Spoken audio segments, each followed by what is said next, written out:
Now, if we look at F4 for Alex Jackson for the first part of his career, 2019 minus 0.3, 2021 minus 0.5, it's all negative. We get to 2025 with the Orioles, he accumulated 1.1 F4 in just 37 games. So it's worth calling out some numbers there. He hit 220, 290, 473. That's good for a 111 WRC plus. His previous high was 85, and the season before that was just 29. He strikes out an absolute ton, 37% of the time last year, walked 5% of the time, and has a reputation, and the numbers back up that he is a strong defensive catcher, right? So there's obviously some assets here.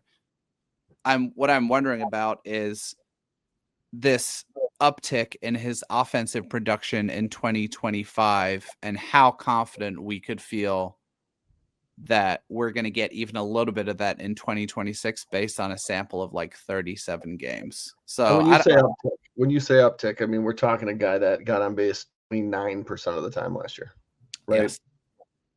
It's more like the uptick in slug, actually, Jeremy, if we be a little more specific here, right? Because the slugging percentage in 2024 was 200. It was 237. And in 2025, it was 473. That's like a 240 point increase. That's huge. His ISO went from 115 to 253. And I think Parker's theory there was he's sitting on fastballs and just kind of like letting it eat, I guess would be the expression, right? Where he's upping his like hard swing percentage when he's in fastball counts and therefore doing more damage. Anything breaking off speed or down and away, and he's toast. What Parker tweeted, to give all credit to Parker, absolutely. raised bat speed from 74.4 to 76.1. Okay. By comparison, Matt Wallner moves the barrel at 76.6. So we're talking Matt Wallner type bat speed, which is like among the best in the majors, to be clear. Fast swing rate, 75 mile an hour or higher, went from 47% to 61%, and barrel percentage went from 9% to almost 15%.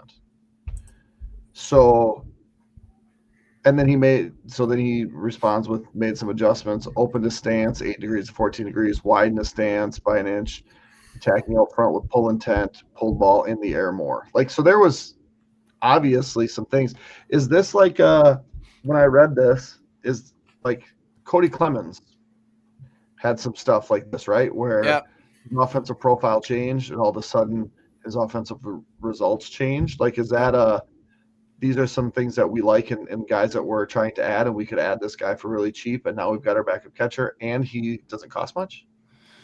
I mean, I think that's the bet. I think that's the best assumption we can make about the bet that the Twins are making is they're making an assumption that the Orioles, who have good player development, helped him figure some stuff out, made a few tweaks. He is moving the bat faster. That's obviously promising if you want better outcomes. And the Twins would take, take league average WRC plus from a backup catcher position based on, one, what they've been getting, and two, what the rest of the league is getting. So he doesn't need to replicate what he did in the 37 game sample in 2025 to be useful for the Twins, especially if he's playing, I don't know what 1/3 of the games equals to. I can't do math. What is that? 40, 50 something, 40 some. Yeah. So he can show value if he can maintain some of that. I have my doubts and wonderings about how viable that is, but the Twins have their backup catcher. And if he exceeds all expectations, he's under team control for 2 years after this year, right? First year are eligible, so he'd be an easy guy to get rid of if he's bad. He'd be an easy guy to keep if he's great for cheap. So some cost certainty there as well. Yep. I just would not have traded Peyton Neals away for him. I mean, that's the part of the story too, right? But was he ever going to get a chance?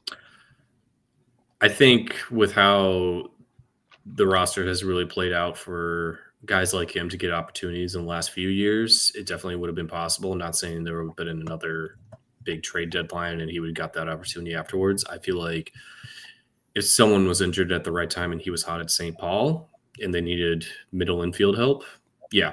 But they do have a premium on a lot of infielders right now and definitely have a shortstop who is waiting in the wings to get his opportunity and would get more playing time there than Niels anyway. So For sure. there's the other side of it. Yeah, it sucks to see someone like him who's such a good story go, but they got their backup catcher now. We'll probably see Eels play for the Orioles sometime next season. So I mean, So- Eels was, in fairness, though, Eels was not nearly as good in 2025 as he was. no, and that's because he was playing after being injured for 2 months, and that definitely had an impact on his performance throughout the season, just trying to adjust to how his knee was post-surgery compared to how it was before. And Ronald Acuna seemed to work that out just fine. I do. He's Ronald Acuna.